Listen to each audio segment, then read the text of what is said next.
بسم الله الرحمن الرحيم. الحمد لله وحده والصلاة والسلام على من لا نبي بعد. أما بعد، قال الله تبارك وتعالى: أعوذ بالله من الشيطان الرجيم. بسم الله الرحمن الرحيم. هو الذي أرسل رسوله بالهدى ودين الحق ليظهره على الدين كله ولو كره المشركون. صدق الله مولانا العظيم. رب اشرح لي صدري ويسر لي أمري واحلل عقدة من لساني يفقه قولي. اللهم صل على سيدنا ومولانا محمد وعلى آل سيدنا ومولانا محمد وبارك وسلم. قابل صد احترام بزرگوں، عزیز دوستوں اور بھائیوں، جناب رسالت مآب صلی اللہ علیہ وآلہ وسلم کی سیرت مبارکہ اور آپ کی حیات طیبہ کا عطر بیز تذکرہ اور مبارک ذکر ایک لمبے وقفے کے بعد ہماری اس مسجد میں شروع کیا گیا تھا۔ درمیان میں 2 جمعہ ایسے نکل گئے جس میں حالات حاضرہ کی مناسبت سے کچھ گفتگو پیش کرنی پڑی۔ آج کی اس جمعہ میں ہم اپنے موضوع خطاب کو پھر سے اسی سلسلے کی طرف لے چلتے ہیں۔ اللہ کے رسول صلی اللہ علیہ وآلہ وسلم کی سیرت مبارکہ کو مرحلہ وار آپ کے سامنے پیش کیا جا رہا ہے۔ آج جس موضوع پر مجھے بات کرنی ہے وہ بہت ہی اہم اور تاریخی عنوان ہے۔ یوں سمجھ لیجئے کہ اسلام کے سفر میں ایک ٹرننگ پوائنٹ اور ایک تبدیلی کا محور رہا ہے وہ واقعہ، اور وہ واقعہ ہے بیعت عقبہ اولیٰ کا۔ یہ وہ مرحلہ ہے جس کے بعد اسلام کی کرنیں سب سے پہلی مرتبہ مکہ سے باہر نکل کر مکہ سے دور مدینے میں جا چمکی۔ اسلام کا جو ابتدائی زمانہ تھا یقیناً وہ آپ کے دل و دماغ میں اور ذہن میں مستحضر ہوگا۔ اللہ کے رسول صلی اللہ علیہ وآلہ وسلم کی نبوت کے ابتدائی 13 سال وہ انتہائی قسم پرسی کے سال رہے ہیں۔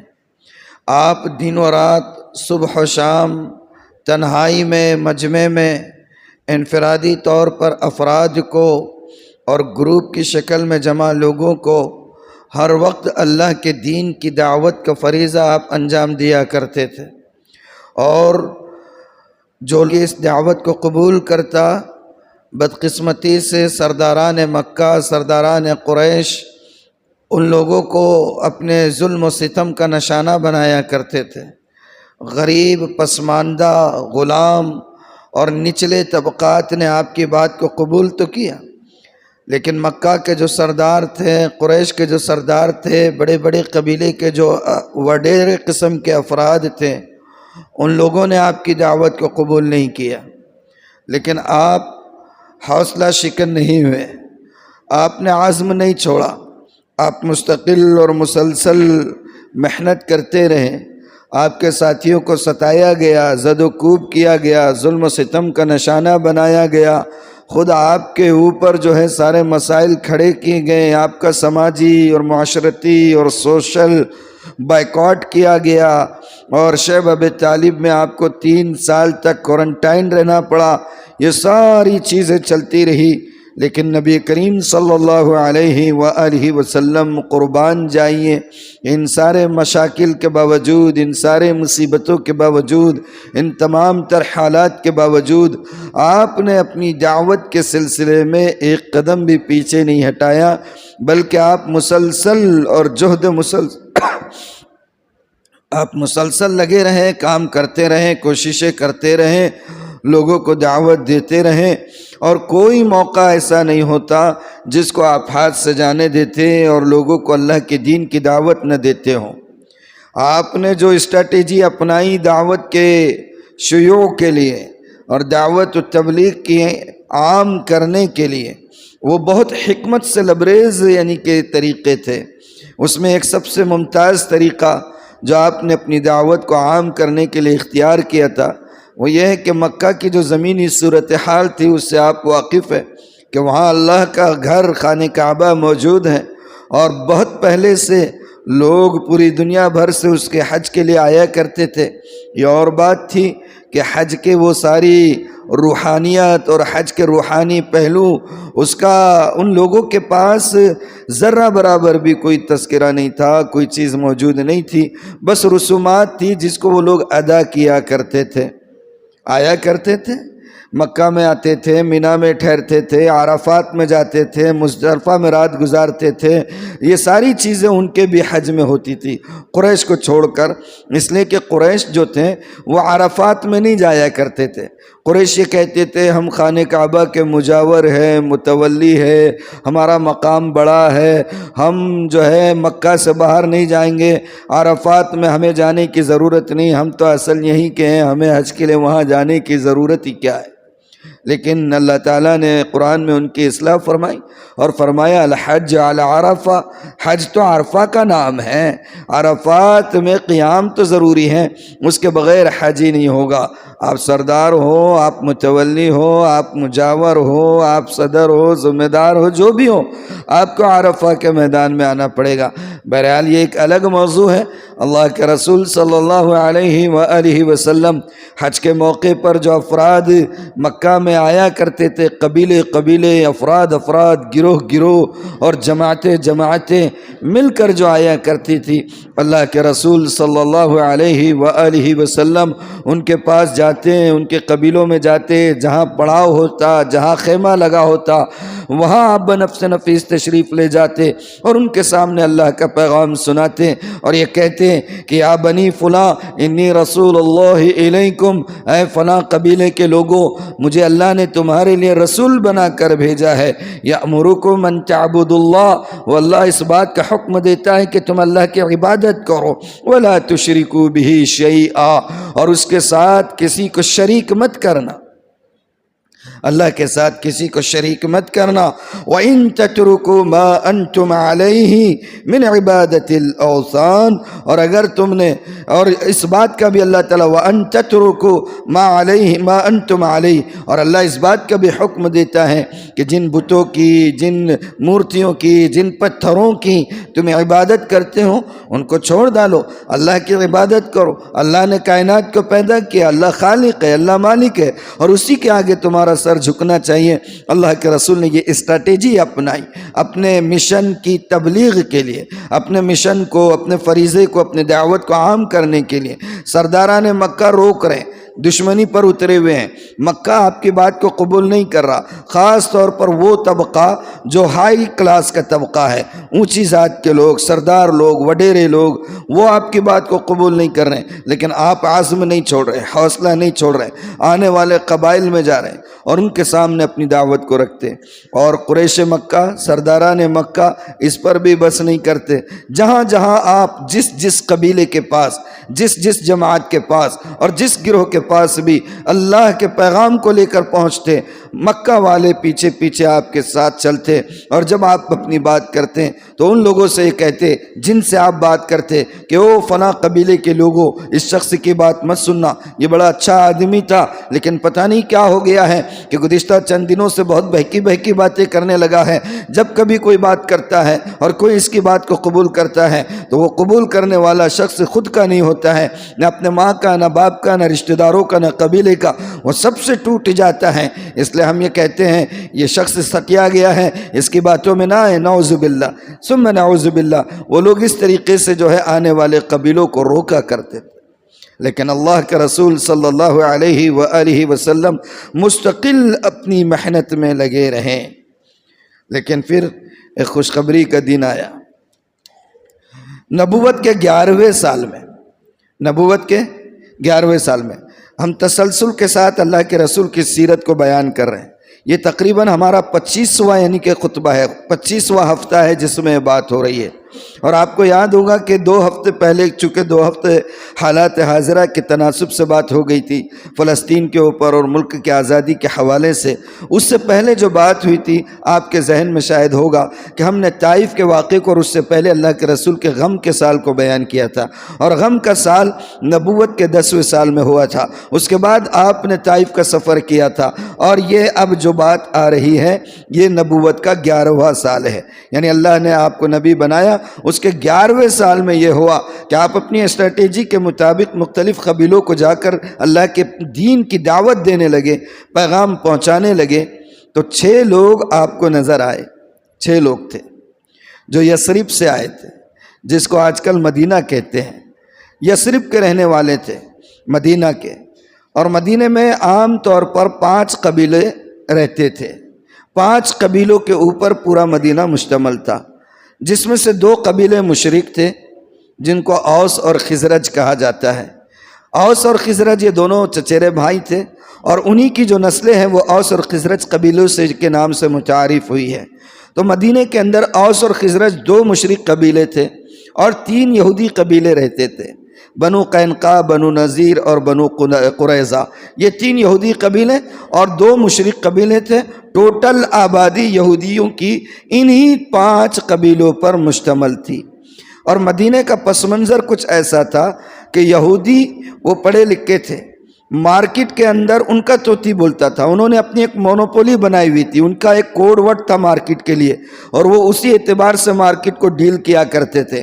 اور یہ جو مشرک تھے اوس اور خزرج کے لوگ، یہ اوس اور خزرج کے لوگ سیدھے سادے تھے، کاشتکار تھے، کھجوروں کی کاشتکاری کیا کرتے تھے، دنیا داری زیادہ ان کو یہ نہیں، اور جیسے عرب کے قبائل تھے چھوٹی چھوٹی باتوں پر جنگوں کے سلسلے اور خون ریزی کے سلسلے، یہ ان کی بھی علامت تھی۔ اور یہودی اس سادگی کا بہت فائدہ اٹھاتے تھے، اور چونکہ اہل کتاب تھے تو ان مشرکین کے ذہن میں بات بیٹھی ہوئی تھی کہ یہ بہت اونچے لوگ ہیں، اہل کتاب ہیں، علم والے ہیں، ان کے پاس ساری چیزوں کی خبر ہے اور ان کی کتابوں میں سب چیزوں کی پیشنگوئی ہیں، تو ان سے ڈرا بھی کرتے تھے۔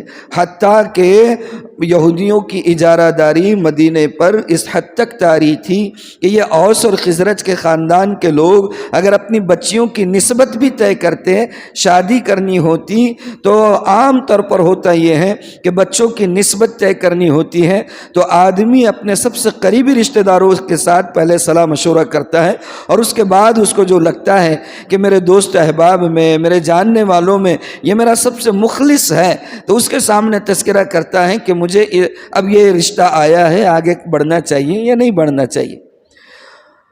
مدینہ کا جو گراؤنڈ ریئلٹی تھی، یہ جو اوس اور خزرج کے لوگ یہودیوں سے اتنے مرعوب تھے کہ اپنی بچیوں کی شادی کی نسبت طے ہوتی تو اس کا فیصلہ جا کر ان سے کروایا کرتے تھے۔ آپ کہیے کہ یہ رشتہ ہمیں قبول کرنا چاہیے یا نہیں کرنا چاہیے۔ میں نے آپ کو یہ پس منظر بتایا، یہ پس منظر اس لیے بتایا کہ آگے اللہ کے رسول کی بات کو قبول کرنے میں جو جلدی انہوں نے دکھائی اس کی وجہ کیا تھی۔ یہ جو یہود تھے یہ اکثر ان مشرک قبیلوں کو ڈرایا کرتے تھے، وہ یہ کہتے تھے کہ اب آخری وقت آ گیا ہے جس میں اللہ آخری نبی کو نازل کرنے والے ہیں، مبعوث فرمانے والے ہیں، اب وہ نبی آئیں گے، سارے بت پرستوں کا خاتمہ ہونے والا ہے، اور ہم ان نبی کے ساتھ مل کر تمہارا بھی صفایا کر دیں گے اور تم کو بھی شکست دے دیں گے، پھر اللہ کی حکمرانی ہوگی، اللہ کے دین کی حکمرانی ہوگی۔ اس طریقے کی باتیں وہ یہودی ان اوس اور خزرج کے قبائل کے سامنے کرتے رہا کرتے تھے۔ یہ سارا پس منظر ذہن میں رکھیے۔ اب واپس آئیے آپ اللہ کے رسول صلی اللہ علیہ وآلہ وسلم کی اس اسٹریٹجی کے طرف کہ آپ حج کے موقع پر 11ویں نبوی میں، یعنی نبوت کے 11ویں سال میں حج کے موقع پر آپ جب مختلف قبیلے رکے ہوئے تھے، ایک قبیلے کے پاس گئے تو دیکھا 6 افراد ہے، کہاں سے آئے ہوئے ہیں؟ یثرب کے آئے ہوئے ہیں، اور سب کے سب قبیلہ خزرج کے رہنے والے تھے، خزرج سے تعلق رکھتے تھے، اوس کا اس میں کوئی بھی نہیں تھا، سب بنو خزرج کے تھے۔ آپ ان کے پاس گئے، ان کو اللہ کا کلام سنایا، اور ان سے کہا کہ میری بات سنو، اللہ نے یہ کہا ہے کہ وہ ساری کائنات کا، دنیا کا، زمین کا، آسمان کا، اور دنیا آسمان اور زمین میں جو کچھ چیزیں ہیں ان سب کا خالق اور مالک وہی ہے، اسی اکیلے کی عبادت کی جانی چاہیے، اس کے علاوہ کسی کی بات نہیں ماننی چاہیے اور کسی کے آگے سجدہ نہیں کرنا چاہیے۔ اگر تم یہ بات مان لو گے اللہ تمہیں دنیا میں بھی کامیاب کرے گا، آخرت میں بھی کامیاب کرے گا۔ یہ ساری باتیں اللہ کے رسول نے ان کو کہی۔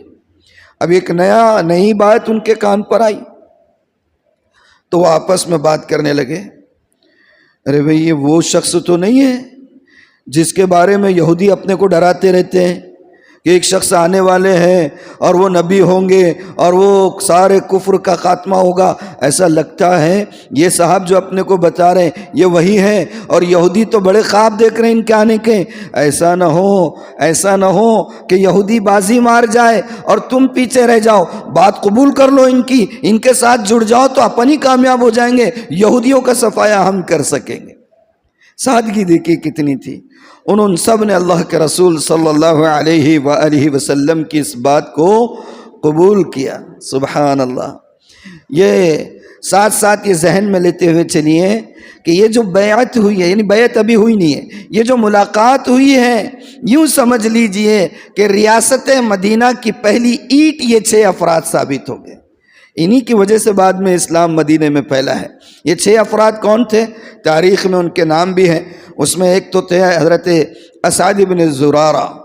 حضرت اسعد بن زرارہ بڑی بابرکت شخصیت، بہت بابرکت شخصیت۔ کتنی بابرکت شخصیت ہے آپ اس سے اندازہ لگائیے کہ اسلام کے سب سے پہلے داعی، سب سے پہلے مبلغ اور سب سے پہلے معلم، جن کو اللہ کے رسول نے داعی، مبلغ اور معلم بنا کر مدینہ بھیجا تھا، حضرت اسعد بن زرارہ ان کے میزبان تھے۔ حضرت مصعب بن عمیر جب مدینہ تشریف لے گئے تھے، اسعد بن زرارہ رضی اللہ عنہ کے مکان میں آپ نے قیام کیا تھا، اور اسعد بن زرارہ نے حضرت مصعب بن عمیر کی جو ہے میزبانی کی تھی، ضیافت کی تھی۔ اور جب تک حضرت مصعب بن عمیر مدینہ میں رہیں اور اسلام کی اشاعت اور تبلیغ کا کام کرتے رہیں، یوں سمجھ لیجئے کہ حضرت اسعد بن زرارہ رہبر کا کام کرتے رہے۔ متکلم کون ہوتے تھے؟ حضرت مصعب بن عمیر، اور اسعد بن زرارہ رہبر ہوا کرتے تھے۔ لے جاتے، فلاں شخص کے پاس لے جاتے، تعارف کراتے، یہ فلاں شخص ہیں، فلاں قبیلے سے تعلق رکھتے ہیں، ان کا یہ معاملہ ہے، ان کے یہ کاروبار ہے، ان کی بات سنیے، اور پھر حضرت مصعب بن عمیر ان کے سامنے دین کی دعوت رکھتے۔ یہ 2 شخص ہیں، یوں سمجھ لیجئے یہی وہ 2 شخص ہیں جن کی محنت سے پورا مدینہ اسلام کے دائرے میں داخل ہوا ہے۔ کون 2 شخص ہیں؟ نام دہراتے جائیے تاکہ مجھے لگے کہ آپ لوگ بہت غور سے سن رہے۔ بولیے۔ اسعد بن زرارہ ایک ہو گئے، دوسرے کون؟ مصعب بن عمیر۔ یہ 2 شخص ہیں اولین، یعنی یہ سمجھ لیجئے کہ مکہ سے نکل کر اسلام کی پہلی کرن ان 2 شخصوں کی شکل میں یوں سمجھ لیجئے کہ ظاہر ہوتی ہے۔ تو ان 6 افراد میں ایک اسعد بن زرارہ تھے جو بڑی بابرکت شخصیت تھی، اور ایک تھے حضرت عوف بن حارث۔ یہ عوف بن حارث بھی بڑے مشہور صحابی ہے، جلیل القدر صحابی ہے۔ انہوں نے بھی اس بیعت کے، اس ملاقات کے بعد مدینہ میں جا کر اسلام کے تعارف کا بڑا کام کیا ہے۔ ان کے 1-2 بھائی تھے اور بھی، آپ ان کا تذکرہ آپ نے ضرور سنا ہوگا۔ حضرت معاذ ایک کا نام تھا، اور حضرت معوذ۔ کون ہے یہ معاذ اور معوذ؟ بتائیے۔ دعوت و تبلیغ سے جڑے ہوئے افراد جو فضائل اعمال کی کتابی تعلیم میں بیٹھتے، بتائیے معاذ اور معوذ کون تھے؟ ابو جہل کو مارنے والے۔ سبحان اللہ۔ یہ معاذ اور معوذ وہ تھے جنہوں نے ابو جہل کا خاتمہ کیا تھا۔ یہ معاذ اور معوذ یہ عوف بن حارث کے بھائی تھے۔ ان کے اور ایک بھائی تھے، 4 بھائی تھے یہ۔ اچھا، خاص بات یہ ہے کہ عوف بن حارث یا معاذ اور معوذ، ان کی شہرت ان کے باپ کے نام سے نہیں ہوئی ہے، باپ کے حوالے سے نہیں ہوئی ہے۔ اسعد بن معاذ بن حارث یا عوف بن حارث، جو حارث ان کے باپ تھے، حارث کے حوالے سے ان کی شہرت نہیں ہے۔ تاریخ میں جب کبھی ان کا تذکرہ ملتا ہے تو ان کی والدہ کا تذکرہ ضرور ملتا ہے۔ ان کی والدہ کا نام تھا عفرہ۔ کیا نام تھا؟ عفرہ۔ اور عفرہ یہ وہ خاتون ہے کہ غزوہ بدر میں جس کے 7 نوجوان بیٹے اللہ کے رسول کی حفاظت کا کام کر رہے تھے. کتنے؟ 7 نوجوان بیٹے، سب کے سب شہید ہوئے تھے. 4 تو یہ بھائی تھے اور 3 دوسرے شوہر سے تھے. 3 دوسرے شوہر سے تھے. وہ عربوں کا زمانہ، وہ خالص اور پیور یعنی کہ ہارٹ والے لوگ تھے. وہاں پر تسنع نہیں تھا. اسلام کا نور اور ہدایت اگرچہ ان کے دل میں ابھی نہیں پہنچی تھی، لیکن مکاری، مکر و فریب، ہپوکریسی اور یہ سب چیزیں نہیں تھی. اور وہاں پر عورتوں کے ساتھ اگرچہ کہ وہ خالی اپنی شان بچانے کے لیے کچھ معاملات میں عورتوں کو حقیر سمجھتے ہوں گے، لیکن یہ آج ہمارے پاس جو ان بڑے بڑے ظالموں سے بڑھ کر جو ظالم عورتوں کے معاملے میں ہم بنے ہوئے ہیں. مطلقہ عورت بولے تو ہم سمجھتے ہیں اس سے شادی کرنا بولے تو زندگی کی سب سے بڑی لعنت. بیوہ عورت ہم یہ سمجھتے کہ بیوہ عورت سے شادی کرنا اپنے گھر میں نحوست کو دعوت دے دینا. تصور ہی نہیں ہے ہمارے پاس. ان لوگوں کے پاس یہ ساری چیزیں نہیں تھیں. اللہ کے رسول صلی اللہ علیہ وآلہ وسلم کی کتنی ازواج مطہرات ہیں. ہماری مائیں جو اللہ کے رسول کے حرم میں آنے سے پہلے، آپ کے رشتے ازدواج میں آنے سے پہلے کسی نہ کسی کی بیوہ ہو چکی تھی. بہت سے ہیں. تو خیر یہ ایک دوسرا موضوع ہے. عوف بن حارث، اسعد بن زرارہ. تیسرے ایک تھے حضرت جابر ابن عبداللہ ابن رعاب. جابر ابن عبداللہ ابن رعاب. ایک اور ایک صحابی ہے حضرت جابر ابن عبداللہ، وہ بہت مشہور ہوئے.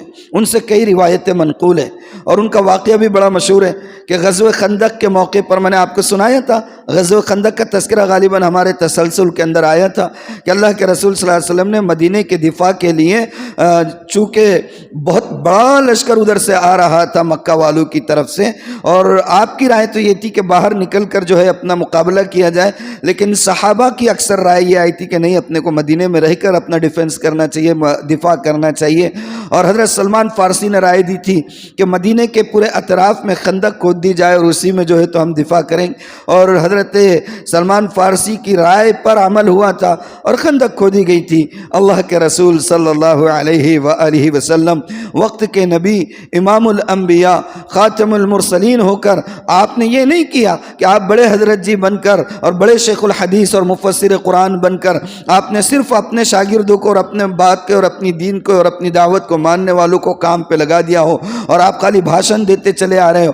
کہیں کبھی وقت نہیں، کبھی کچھ محنت نہیں، خالی بھاشن پہ بھاشن. ایسا نہیں تھا، ہرگز نہیں. اللہ کے رسول خندق کھودنے میں خود بنفس نفیس شامل ہوئے.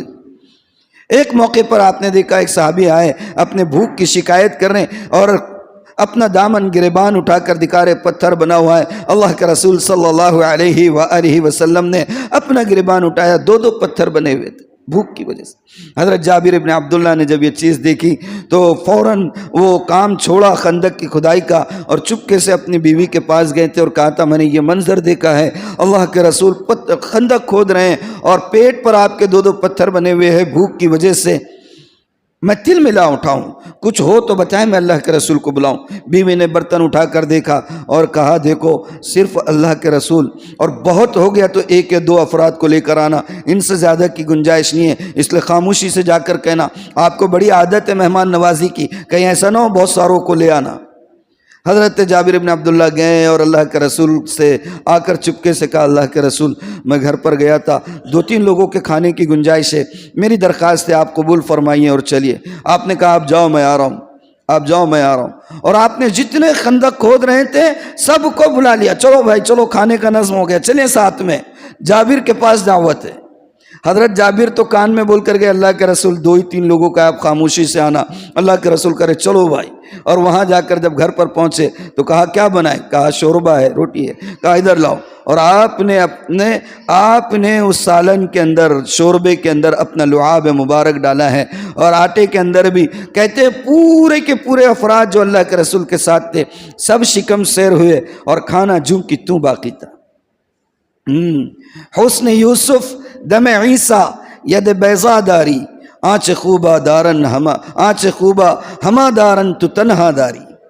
یوسف کا حسن ہو، عیسیٰ کی مسیحائی ہو یا موسیٰ کی ضرب کاری ہو، یہ ساری خوبیاں ہمارے نبی میں موجود تھی، اللہ نے دیا. تو بہرحال تو یہ جابر ابن عبداللہ یہ دوسرے ہیں. ان کے والد کا نام، دادا کا نام، باپ کا نام تو عبداللہ ہے، جابر ابن عبداللہ، اور دادا کا نام جنہوں نے یہ دعوت کی تھی ان کے دادا کا نام حرام تھا، جابر ابن عبداللہ ابن حرام۔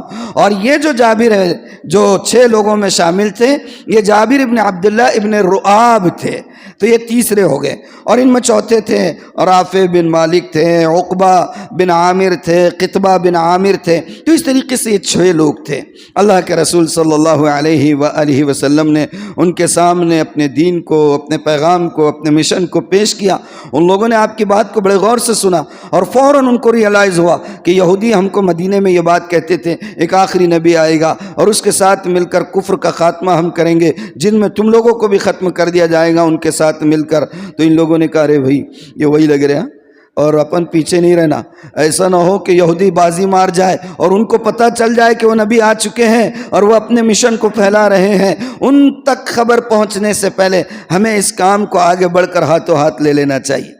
چنانچہ وہ 6 لوگ انہوں نے آپ کی بات کو قبول کر لیا، واپس چلے گئے، اور واپس جانے کے بعد بہت خاموشی کے ساتھ، کیونکہ ایسی کوئی دعوت نہیں تھی یہ کہ اس کو کھل کر جو ہے تو فوراً صدیوں سے جو ریت و رواج کے بوجھ تلے معاشرہ چلے آ رہا تھا، ایک جھٹکے کے ساتھ ریت و رواج کی دھجیاں اڑانا آسان نہیں تھی، تو بہت خاموشی کے ساتھ کام کرتے رہے، حتیٰ کہ 1 سال گزر گیا، اور سال گزرنے کے بعد دوبارہ حج کے موسم میں یہ لوگ آئے، تو اب کی بار جو آئے ہیں تو 6 کی بجائے 12 تھے۔ کتنے تھے؟ 6 کی بجائے 12 افراد تھے، اور یہ 12 افراد آئے، اور پھر وہیں منی کی وادی میں، اس کو بیعت عقبہ کہتے ہیں، بیعت عقبہ اولا، پہلی یعنی کہ گھاٹی کی بیعت، عقبہ کہتے ہیں عربی میں گھاٹی کو۔ منی کی گھاٹی میں یہ لوگ قافلہ اپنا پڑاؤ ڈالے ہوئے تھے، 6 کی جگہ 12 لوگ آئے، اور پھر اللہ کے رسول صلی اللہ علیہ وآلہ وسلم نے ان کے سامنے اپنے پیغام کو رکھا۔ اب جو لوگ آئے ہیں تو ٹوٹل 12 تھے، 6 کے نام میں آپ کو گنا چکا ہوں، اور مجھے امید ہے کہ 2-4 کے نام تو آپ کے ذہن نشین ہو گئے ہوں گے، لیکن بڑے بابرکت نام ہیں، ہم اپنے بچوں کی اور اولادوں کے نامیں ان کے ناموں سے رکھتے ہیں، اور رکھنا بھی چاہیے۔ اللہ کے رسول نے بھی فرمایا ہے کہ اپنے بچوں کے نام انبیاء کے ناموں پر اور اصحاب کے نام پر رکھنا چاہیے۔ لوگ جو ہے تو اینٹک نام ڈھونڈتے ہیں، اینٹک، ایسا نام بتاؤ جو کسی نے نہیں رکھا، ایسا نام بتاؤ جس کے معنی بڑے اچھے ہو، کچھ بھی نامہ اٹھا کے رکھ دیتے ہیں، پتہ نہیں۔ لیکن بہرحال پوچھنا چاہیے، علماء سے پوچھنا چاہیے، اور پوچھ کر، اصل میں کیسا ہے، ناموں کی بھی تاثیر ہوتی ہے، اور یہ حقیقت ہے، ناموں کی تاثیر ہوتی ہے، زندگی پر اس کے اثرات مرتب ہوتے ہیں۔ ہمارے استاد محترم اللہ ان کی عمر کو دراز فرمائے، مجھے اچھے سے یاد ہے، غالباً ہدایہ کے درس کے دوران تذکرہ نکل گیا تھا، اور حضرت نے فرمایا کہ ایک صاحب تھے، ان کی بیٹی کا نام، بیٹی بڑی بیمار رہا کرتی تھی، بہت بیمار، تو وہ اکثر جو ہے بیچارے پریشان رہتے تھے علاج کے لیے۔ تو کہتے ہیں کہ ہم نے اپنے استاد سے سنا، وہ ان کے پاس آئے اور کہا کہ حضرت بیٹی کی طبیعت بڑی ناساز رہتی ہے، میں بہت کوشش کر رہا ہوں، علاج کرا رہا ہوں اور اچھے سے اچھے ڈاکٹر کو بتا رہا ہوں، مگر علاج جو ہے مکمل ہو نہیں پا رہا ہے، شفا نہیں مل رہی ہے۔ تو حضرت نے کہا کہ ٹھیک ہے کوئی بات نہیں، نام کیا ہے بچی کا؟ بولے آسیہ نام ہے، آسیہ۔ آسیہ نام ہے؟ کس نام کو سوچ کر آپ نے نام رکھا تھا؟ یعنی کیا ذہن میں تھا جو آپ نے نام رکھا؟ انہوں نے کہا کہ بڑی نیک خاتون تھی، کفر کے ماحول میں اور ظالم سنگھ کے دربار میں، فرعون کے دربار میں تھی۔ کس کے دربار میں؟ ظالم سنگھ کے دربار میں، اور اس دربار میں رہ کر ایمان کے اوپر استقامت کے ساتھ قائم رہی، تو اس سے بڑی نیک کون ہو سکتی ہے؟ اس لیے میں نے اپنے بیٹی کا نام آسیہ رکھا تھا۔ تو حضرت نے کہا وہ تو ٹھیک ہے، لیکن وہ ظالم سنگھ نے کیا حال کرا تھا وہ معلوم ہے کہ نہیں آپ کو؟ فرعون نے آسیہ کا کیا حال کیا تھا؟ بہت تکلیفیں پہنچایا تھا، بہت زیادہ یعنی کہ ظلم و ستم بھی ہوا تھا۔ تو کہا کہ نام کے اثرات ہوتے ہیں۔ پھر حضرت نے کہا کہ اچھا ایک کام کرو، آپ اپنی بچی کا نام آسیہ سے عائشہ کر دو۔ کیا کر دو؟ نام آسیہ سے عائشہ کر دو۔ چنانچہ انہوں نے جو ہے اپنی بچی کا نام آسیہ سے عائشہ کر دیا، اور کہتے ہیں کہ 1 مہینے کے بعد جب دوبارہ آئے، حضرت نے پوچھا کہ کیا ہے صحت کا حال، کیسی ہے بچی کی طبیعت؟ کہا اللہ کا فضل ہے، اللہ کا کرم ہے، اس کے بعد سے حالات معمول پر آ گئے۔ مگر اس کا یہ مطلب نہیں ہے بیماری اگر ہو گئی تو ناموں کو ڈھونڈتے بیٹھو اور علاج چھوڑ دو اور بعد میں آ کے مولانا کا گلا پکڑو، تم نے بولے تھے نا جمعہ کے بیان میں نے نام بدل دیا، علاج نہیں ہو رہا۔ ارے بھائی کچھ چیزیں یقین کی رہتی، کچھ چیزیں اسباب کو اپنانے کی رہتی۔ یقین اسباب کو اپنانے کے ساتھ رہنا۔ میری بات کبھی بھی سنے، نہیں سمجھ میں آئی تو بعد میں پوچھ لو، مہربانی کرو، مگر جو ہے اسباب کو اپنانا چھوڑنا نہیں۔ اسباب اختیار نہیں کرنے والوں کی دنیا ہے ہی نہیں۔ اسباب جو اختیار نہیں کرتے ان کی دنیا ہی نہیں ہے۔ خالی تسبیح لے کے بیٹھنے سے، تہجد پڑھنے سے، اشراق پڑھنے سے اللہ تعالیٰ نہیں نوازتا، اللہ اس سے نہیں نوازتا۔ ہاں تسبیحات تو چل رہی ہیں، اشراق بھی چل رہی ہیں، تہجد بھی ہو رہے ہیں، خانہ کعبہ کے طواف بھی ہو رہے ہیں، فلسطین پر بم گر رہے ہیں۔ کیا کر رہے ہیں ہم ان کے لیے کیا کر رہے ہیں؟ اس کے سد باب کا کام کیا کر رہے ہیں؟ ہاں یہ بھی ہونا وہ بھی ہونا۔ ہم کیا ہے، جب اپنی ذات کا مسئلہ آتا تو اسباب والے چیزیں اختیار کرتے، ملت کا معاملہ آتا تو دعا والے اسباب اختیار کرتے۔ کیا سچے مسلمان ہیں، سبحان اللہ۔ اس معیار پر تو قربان جائے مسلمانی کے۔ یہ بھی کوئی معیار ہے؟ یہ معیار ہے؟ اللہ کے رسول صلی اللہ علیہ وآلہ وسلم نے ایک مسلمان کی پہچان کیا بتائی تھی کہ مسلمان کا جسم، مسلمان پوری ملت ایک جسم کی مانند ہے۔ اگر جسم کے کسی عضو کو تکلیف پہنچے تو جسم کا دوسرا عضو بے چین ہو اٹھتا ہے، پیر کو ٹھوکر لگتی ہے، آنسو آنکھ سے نکلتے ہیں، تکلیف دل میں محسوس ہوتی ہے اور پورا جسم حرارت سے متاثر ہو جاتا ہے۔ اور آپ نے، اللہ کے رسول نے اسلام کی مثال، مسلمانوں کی مثال ایک جسم سے دی ہے۔ تو بہرحال صحابہ کے نام یہ ذہن میں ہونا چاہیے۔ تو 6 افراد آئے تھے، بعد میں 12 ہو گئے۔ اب وہ جو ایکسٹرا تھے ان کے نام سناؤں یا پورے 12 سنا دوں تاکہ ذہن میں رہے؟ پورے 12، چلو پورے 12 سنا دیتا ہوں، سن لو ذرا غور سے۔ جو 6 لوگ تھے، نمبر 1 اسعد بن زرارہ، عوف بن حارث جو معاذ اور معوذ کے بھائی تھے، ٹھیک ہے، رافع بن مالک، قطبہ بن عامر اور عقبہ بن عامر، جابر بن عبداللہ، عبداللہ بن رواحہ اور معاذ بن الحارث، ذکوان بن عبد قیس، عبادہ بن صامت، یزید بن ثعلبہ اور ابو الہیثم بن التیہان۔ یہ 12 صحابہ تھے جو مکہ کے باہر اسلام کے نور کو اور ہدایت کو قبول کرنے والے سب سے پہلے افراد تھے۔ اب میں تھوڑا سا آپ کی توجہ ایک طرف مبذول کرانا چاہتا ہوں۔ آپ نے سنا کہ یہودی مدینے کے اندر وہاں کے جو 2 مشرک قبیلے تھے، اوس اور خزرج، ہر وقت ان لوگوں کو ڈرایا کرتے تھے، دھمکایا کرتے تھے کہ ایک آخری نبی آنے والے ہیں اور ان کی نبوت کا یا ان کی بعثت کا وقت اب بالکل ہو چکا ہے۔ ہم اپنی کتابوں میں جو علامتیں دیکھ رہے ہیں ان علامتوں کے مطابق اب ان کا وقت ہو چکا ہے اور وہ کبھی بھی آئیں گے، ان کے ساتھ مل کر ہم کفر کا خاتمہ کریں گے اور تم لوگوں کو بھی شکست دینے والے، ڈرایا کرتے تھے۔ ان 12 لوگوں نے آپ کی بات کو قبول کیا۔ آپ یہ 12 لوگ اللہ کے رسول کو پہچانتے تھے پہلے سے؟ کبھی آپ کا تذکرہ سنا تھا؟ کبھی ان لوگوں نے کوئی کتاب پڑھی تھی؟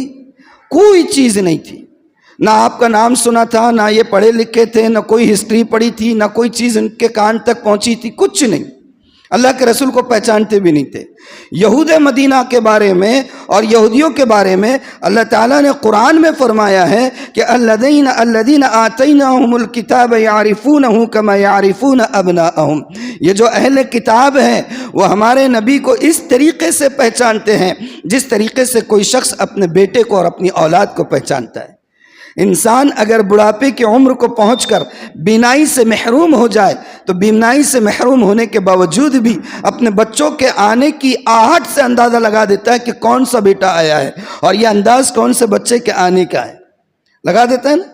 اللہ تعالیٰ قرآن میں فرما رہے ہیں الذین آتیناہم الکتاب یعرفونہ کما یعرفون ابناءہم، یہ یہود ایسے ہیں کہ یہ اپنے نبی کو ایسے پہچانتے ہیں جیسے کوئی اپنی اولاد کو پہچانتا ہے۔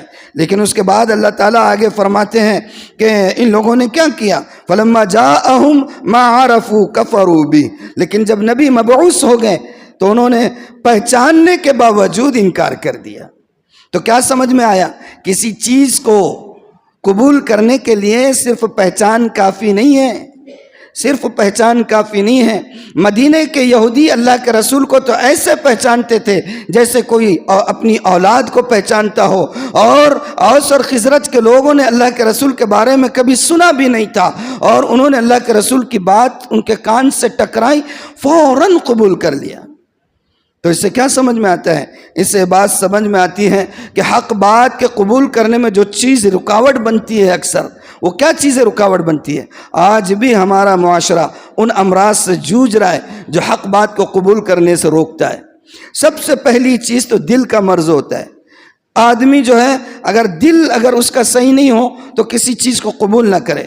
اب اس کے بعد دیکھیے، حق کو قبول کرنے میں جو چیز سب سے بڑی رکاوٹ بنتی ہے، تکبر، گھمنڈ.